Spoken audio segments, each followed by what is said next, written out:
Welcome, welcome, welcome to the best night of the year. We're here tonight to honor 5 unbelievable women who are gonna make us all inspired to join their fight. We're all gonna fight, and we're thrilled on behalf of Labor Arts to honor these 5 women tonight.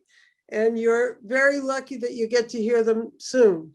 Thank you all for coming. Thank you. Good evening and welcome to the 2022 Clara Lemlich Awards for women activists in their 80s, 90s, and beyond. My name is Rita Margulies, and Clara Lemlich was my mother. She fought boldly for social and economic justice for all. Tonight, we honor 5 women whose amazing and original work paved a path in support of others. Please welcome the 2022 Clara Lemlich awardees. Thank you.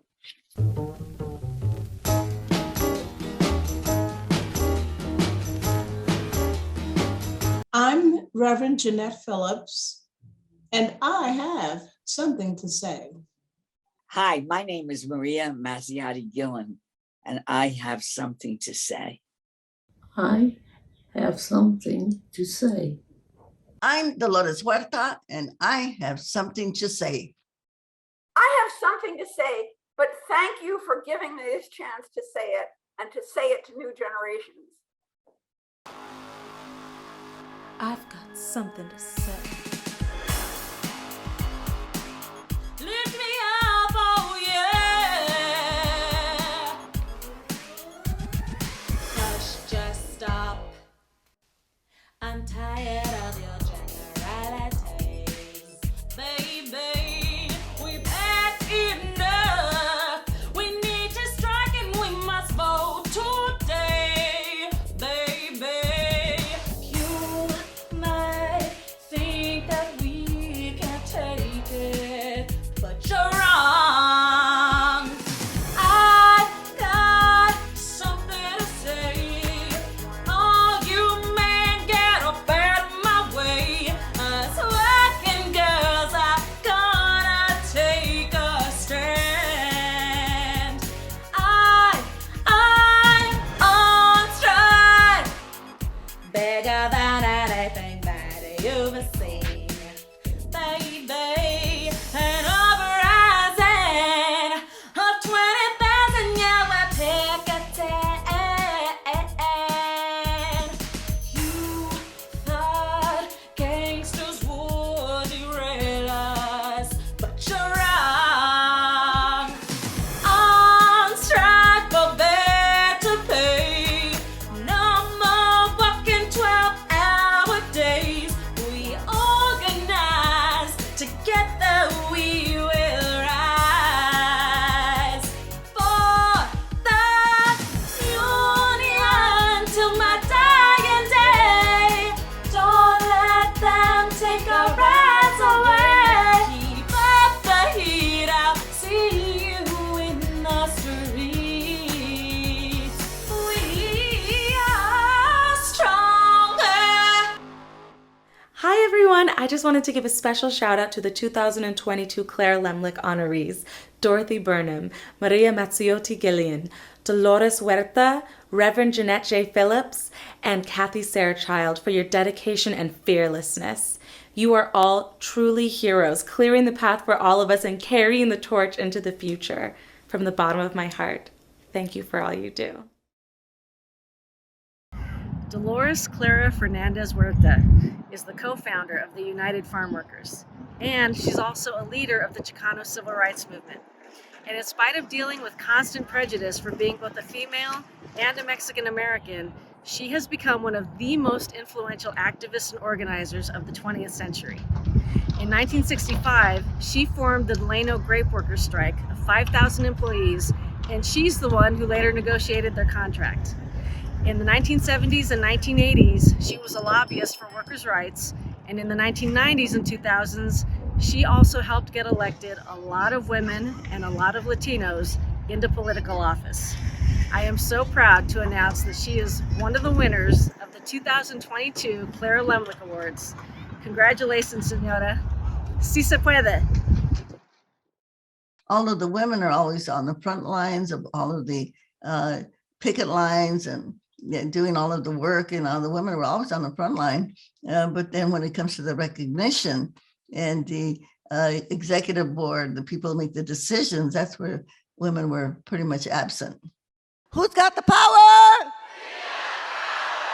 What kind of power? So to combat the sexism, what I did is in our board meetings, I started taking a pencil and just jotting down every time they made a sexist remark. At the end of the meeting, Caesar would say, does anybody else have anything they want to add to the meeting? I said, yes, I just want to tell you fellows that you have made 58 sexist remarks during the course of the meeting. And then after that, they cut it down, and I would do that at every meeting. We cut it down to 20, and then down to 10, and then down to 5, and maybe 1 or 2. And one of Caesar's security guards told me that before they went into the meeting, they all checked themselves to make sure that they wouldn't say anything, make any sexist remarks. I think working women as a whole, whether they're farm workers or they work in the hospitality industry or in factories, they know how to work, and they respect people's work. And there's a lot of respect there that they have for each other and for other people. Probably every single address that I make, I include that women's right to abortion, because we have so many of us that come from the Catholic religion or evangelical religion. And so this is a big no-no, in the Catholic religion. And many women are being influenced on the way that they vote because of the abortion issue. So I think it's important to bring that up and to make people understand why the right to abortion is a woman's right, just like we advocate also for gay rights, LGBTQ rights. And so I've been using my voice to bring that up in every single address that I make, because in fact, I even did this yesterday to a group of middle school children in Fort Worth, Texas. And it was a girls' school. There were a couple of hundred girls in that address, but I thought it was as middle school girls. I mean, that is when they're coming into the realization of their own bodies, and it's important for them to know, even they're only in middle school, that this is a right that women have. And now I think more than ever that we all have to participate, because our democracy is at risk. I belong to the greatest generation because I'm going to be 92 years old. I was 92 years old last week. April 10th was my birthday. And the greatest generation, it's called that, I believe, because of so many people that had, men particularly, that had to go out there to fight Hitler and stop the fascism and stop the Nazis, okay? Well, we have a similar situation going on right now in our country and in the world, for that matter, to stop fascism. That just means that we have to really double up or triple up our organizing efforts and make sure that all of us become the messengers of peace, and messengers of social justice. That we can't sit back now and let's say, I'm going to let somebody else do it. No, we all have to jump in right now. I thought it was love, so I made one mistake. I let him come in me, that's why I'm so late. I went to the drugstore, I peed on a strip. I waited 10 minutes, yeah, that's what I did. 10 minutes later, I got a plus sign, and you know what that means. Jesus Christ, I'm just 17. There's no plan A, there's no plan B, unless you know you got the do-re-mi. You better not fuck in Texas, whatever you do. You better not fuck in the Lone Star State, they just love to fuck you. So I went to the clinic and I thought they would help, but they just gave me a Bible instead. A real doctor or nurse, nowhere to be seen. Get me the hell out of Abilene. 500 miles across the state line. Who can I trust to give me a ride? Yeah, who can you trust? Won't be a snitch. $10,000, I'd even turn myself in. You better not fuck in Texas. Whatever you do, you better not fuck in the Lone Star State. They just love to fuck you one more time. You better not fuck in Texas. Whatever you do, you better not fuck in the Lone Star State. They just love to fuck you.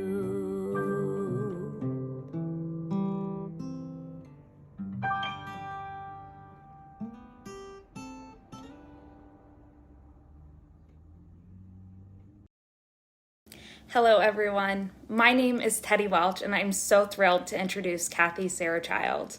Born in 1943, Kathy has been immersed in liberation movements for nearly her entire life. She started working in voter registration activism in Mississippi during 1964's Freedom Summer, and soon thereafter, Kathy was at the forefront of the feminist movement when she joined both the Red Stockings and the New York Radical Women, protesting for women's liberation everywhere, including the Miss America pageant, and fighting for safe and secure access to abortion. Kathy was the founder of the Red Stockings Women's Liberation Archives for Action, a group for which she still remains the director. Back in the 1960s, Kathy coined the slogan, "Sisterhood is Powerful," during the Jeannette Rankin Brigade. I could not agree more. I am so inspired by the work of Kathy Sarachild and the other honorees here this evening, and I hope the other young activists here and I will make them proud as the next generation of badass radicals. Thank you.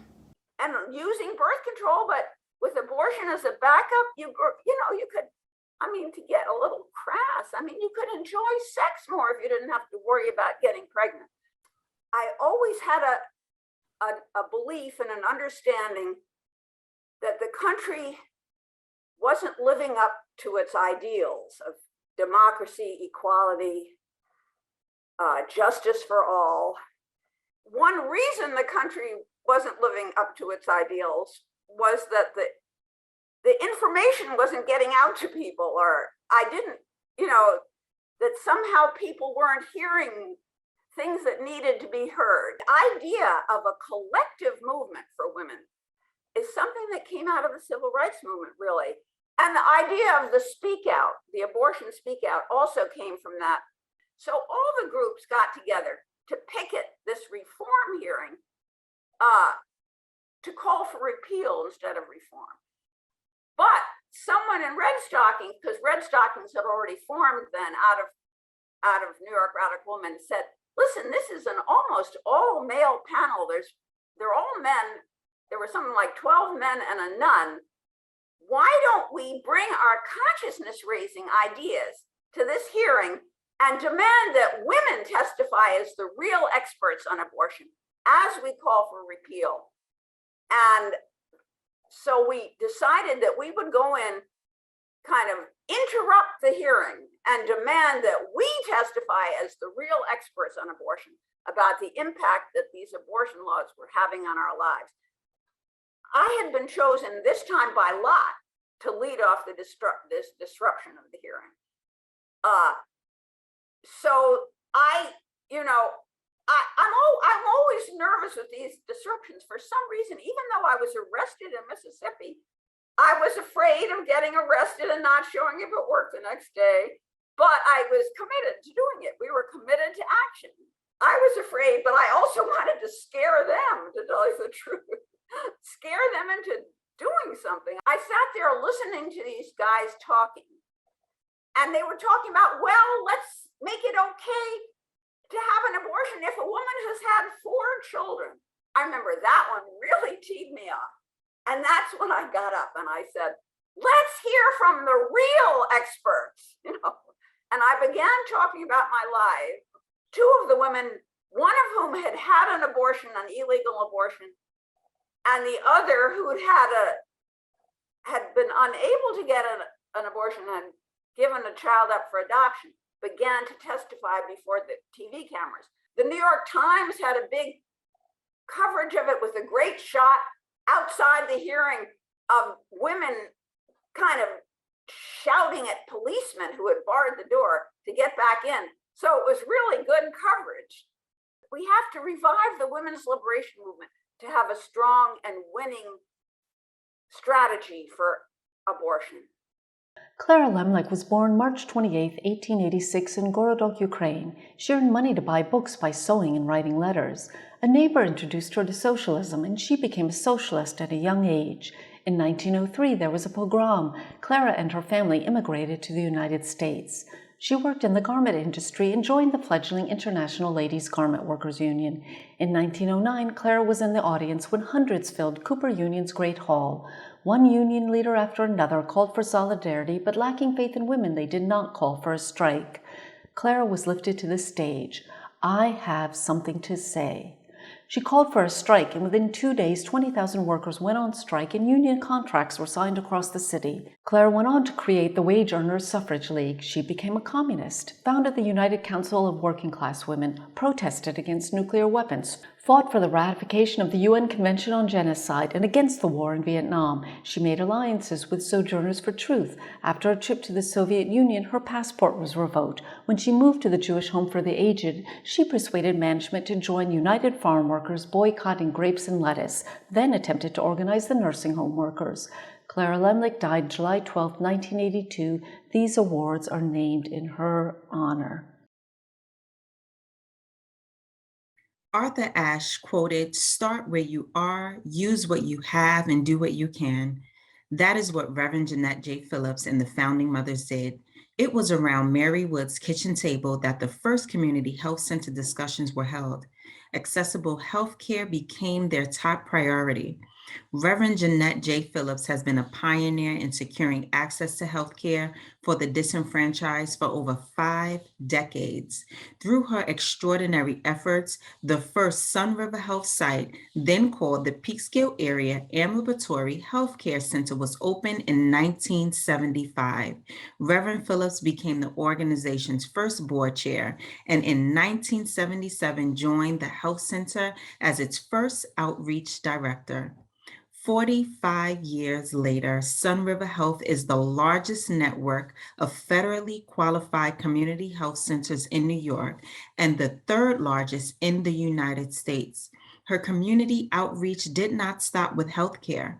Reverend Phillips often states, "Healthcare and housing go hand in hand." She has continued her efforts to assist individuals in the Peekskill and Mid-Hudson Valley region by providing stable and affordable housing, by contributing to community development and revitalization efforts.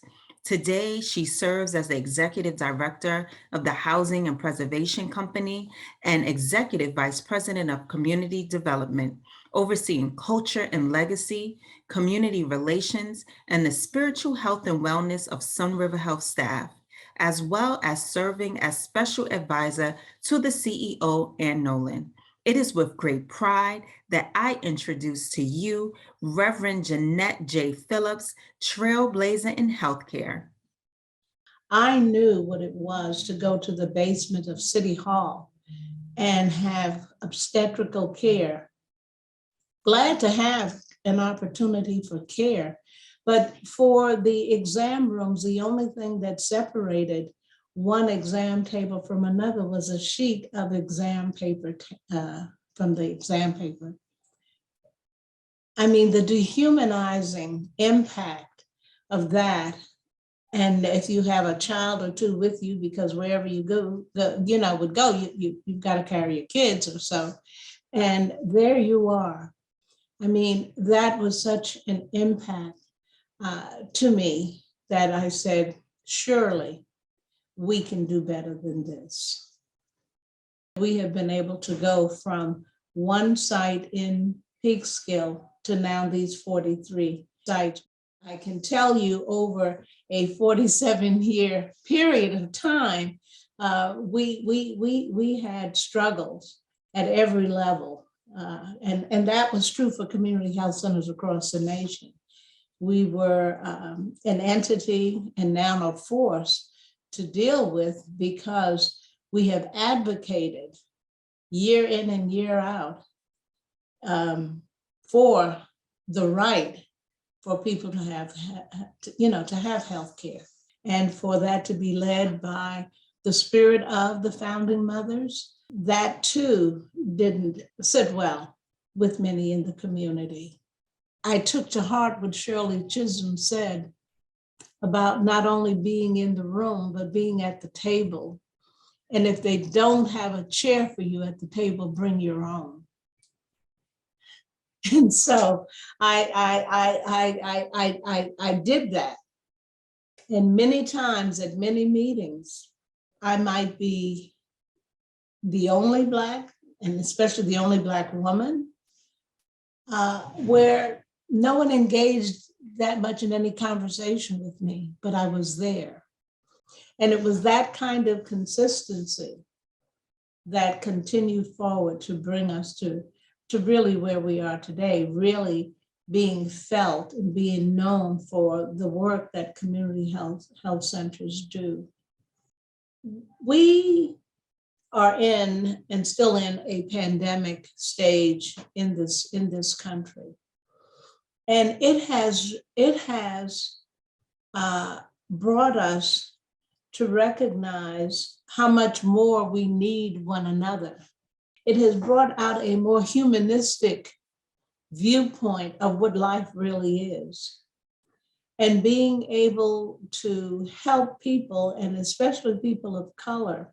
And President Biden acknowledged that in the sense when he said community health centers have far exceeded any other body of being able to get people vaccinated and into care. And that's precisely what we had been saying all along, that we have the pulse of our community because we are in the community. In this particular point in time, the fact that I said earlier about Black Lives Mattering and what we have seen of the coming together of people globally addressing the various killings and the issues and all of that. So it's an important time for us. Healthcare is in the midst of all of that because it's part of the civil rights and human rights issues that have been addressed down through the years. Hi, I'm Pastor Danita Waller-Page, also known as Pastor D. And I'm Leah Page. And we are from the Tule Artist Collective.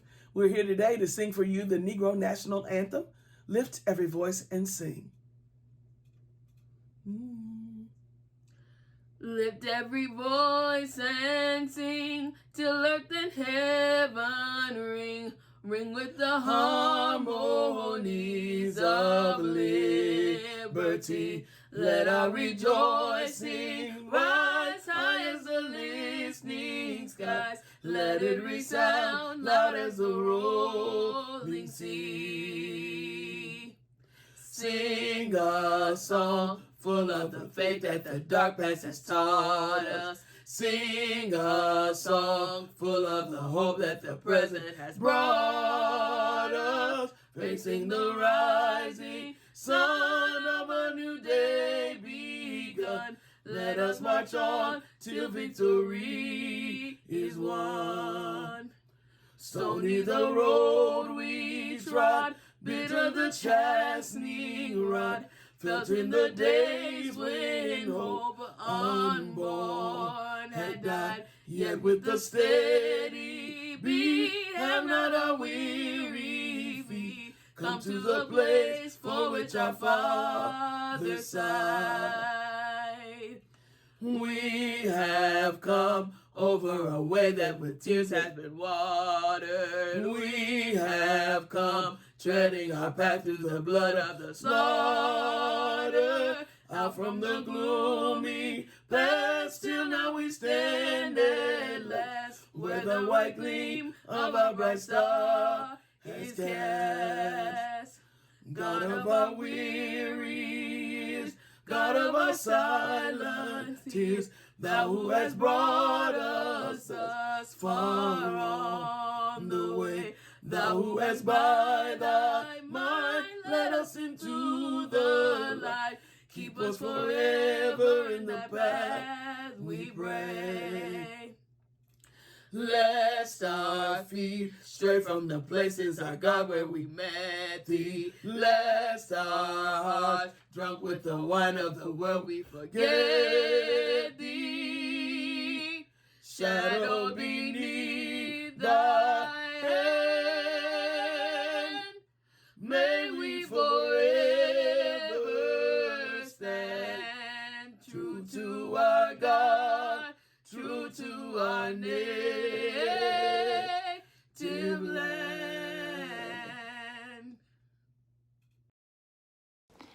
Dorothy Burnham has lived her life fighting racism, poverty, and their root causes. Having watched her parents denied work in their skilled professions simply because they were Black, she joined progressive socialist and communist organizing that was demanding an end to segregation and jobs for everyone while a student at Brooklyn College. After graduating, she and her husband, Louis, moved to Birmingham to join the Southern Negro Youth Congress, where she served as education director. There, they withstood threats and arrests while fighting Southern segregation in the 1940s. In future decades, she was active with Sisters Against South African Apartheid, the Women's International League for Peace and Freedom, Women for Economic and Racial Equality, and many other organizations. With degrees in biology and microbiology, Professor Burnham taught at Hostos Community and Empire State Colleges at a time when very few women or African Americans were doing so. She has also raised 4 children who are today educators, historians, lawyers, musicians, and worker organizers.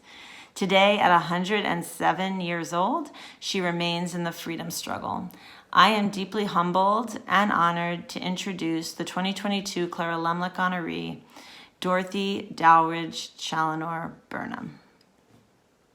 People started talking about, when I see of poverty and the kind of things that segregation did, like my father couldn't get a job in the area he was trained in. My mother couldn't get a job, and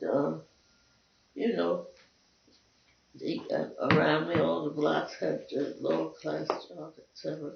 So I got into the movement.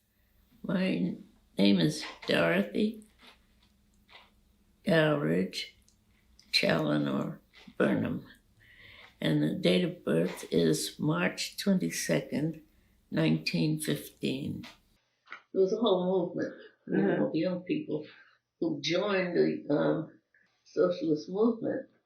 His name was Louis Burnham.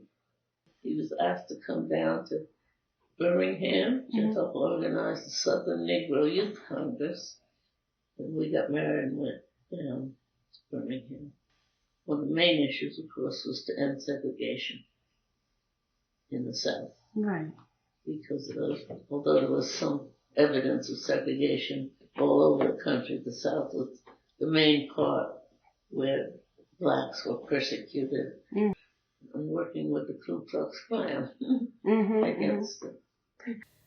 And when we had demonstrations, we would go to coal mines and hand out leaflets about different things, voting rights and things like that.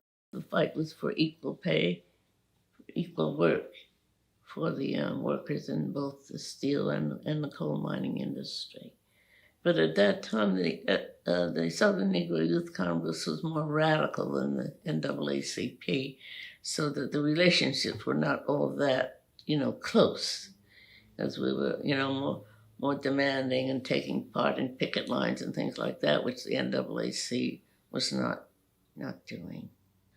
That's why some of the leadership in this country that really, mad about it and started trying to break up the movements for freedom and socialism.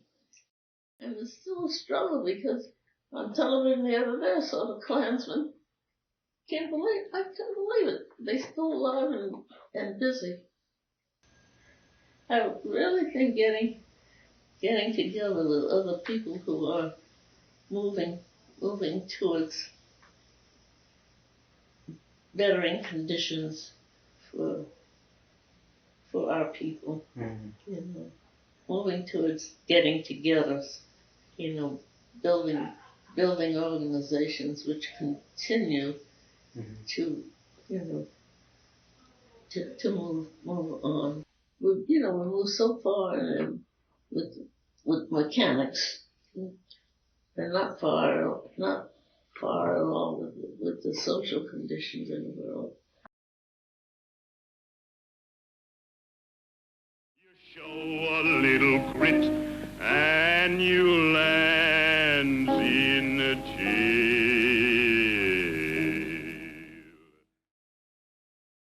Good evening. My name is Edgar Romney, and I am Secretary Treasurer of Workers United. Congratulations to the 2022 Clara Lemlich awardees. In 1982, thousands of garment workers in New York's Chinatown went on strike. Like the uprising of 20,000 led by Clara Lemlich, they demonstrated the power of immigrant working organizing. Two previous Lemlich Award winners, Shuma Ka, affectionately known as Mrs. Ka, and Connie Ling played key roles in that pivotal moment in labor history. This summer marks the 40th anniversary of the 1982 Chinatown garment workers strike. Please join us in celebration on Saturday, June 25th in Columbus Park in Chinatown, where the strike was launched.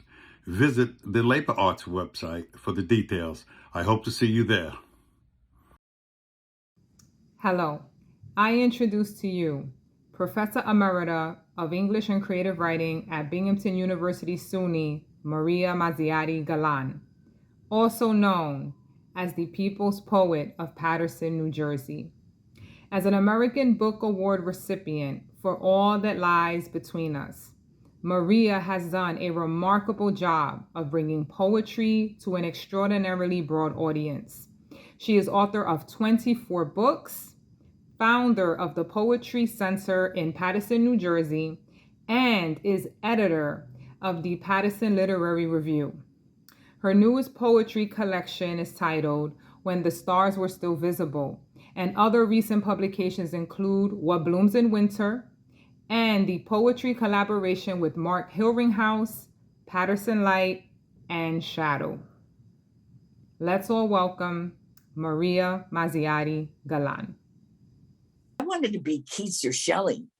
And years later, I went to see their houses and I thought these were rich people.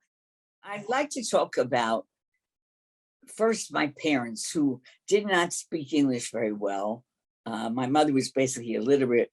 My father went to night school here, but he was an immigrant and he never could quite get his mouth around English. But he taught us very clearly how to live our lives.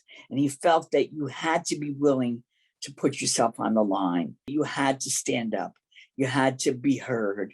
He wrote letters to the editor until he was 92.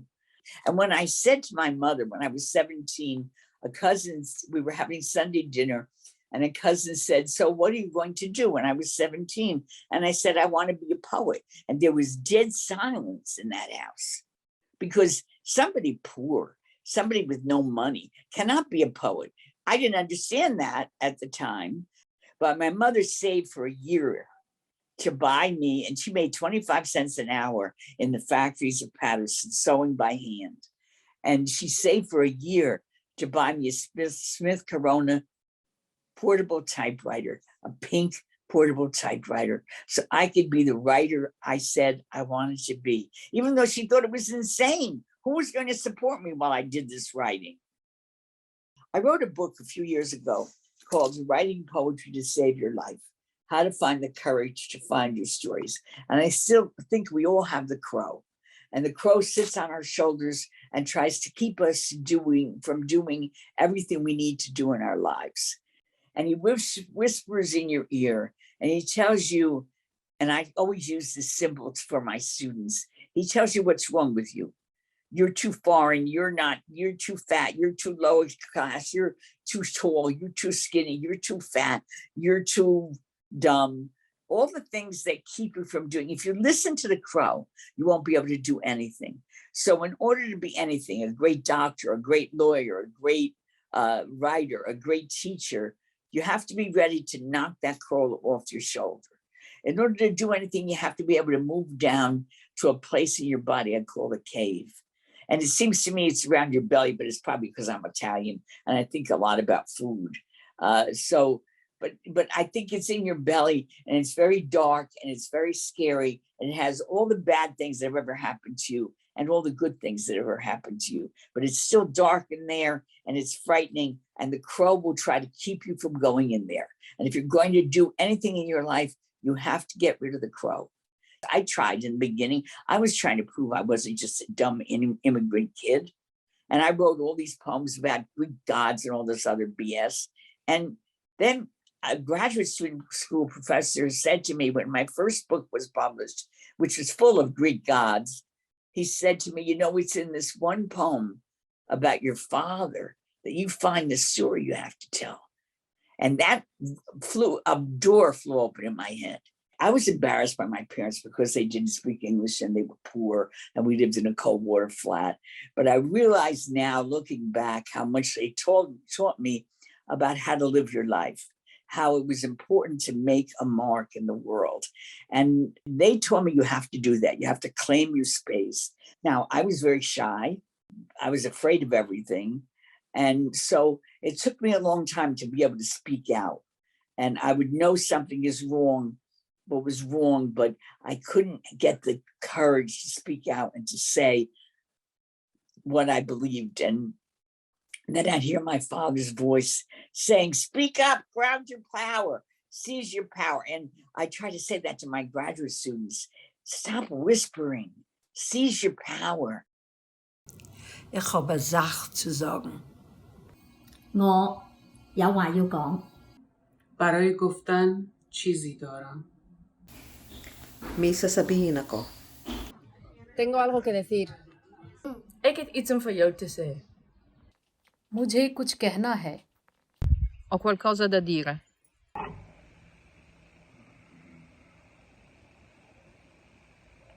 لدي شيء لأقوله. Ich habe etwas zu sagen.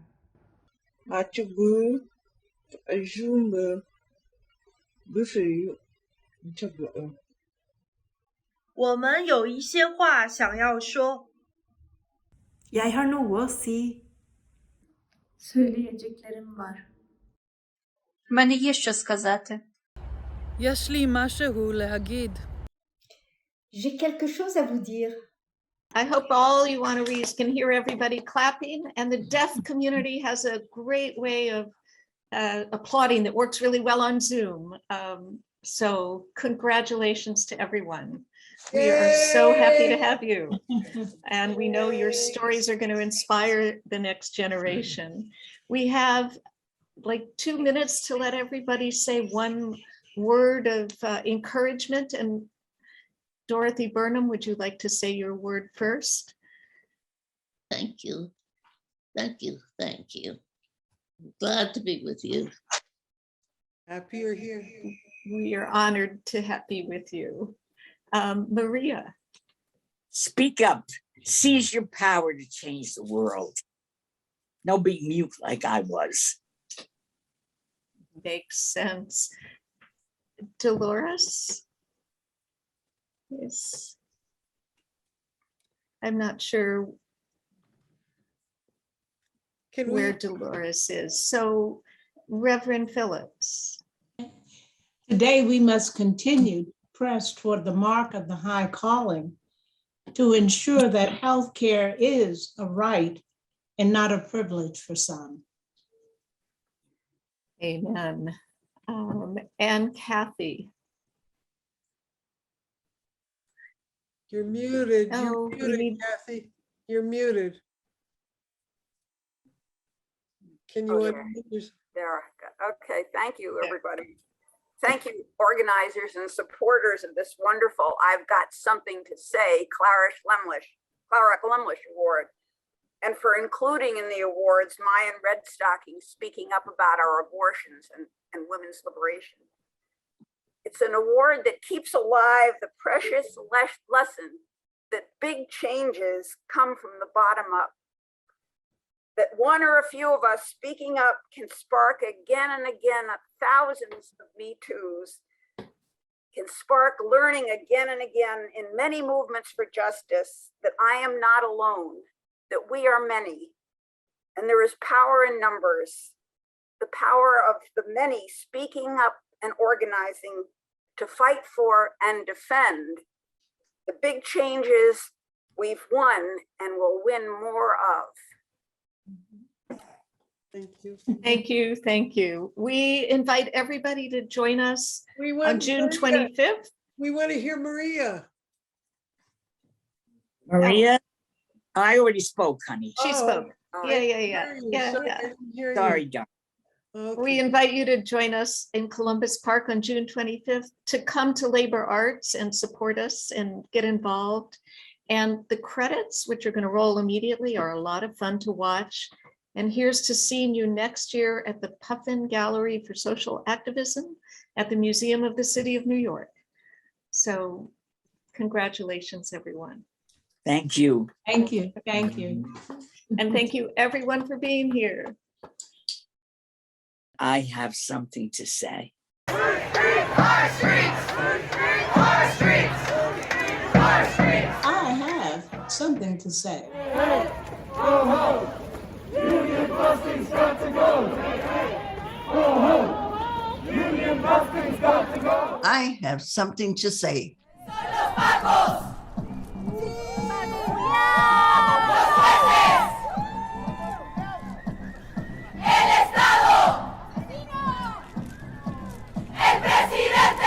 ¡Asesino!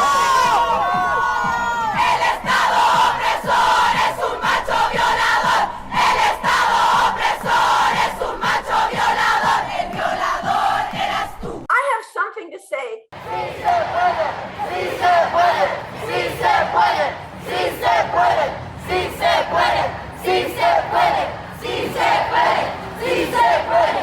I have something to say.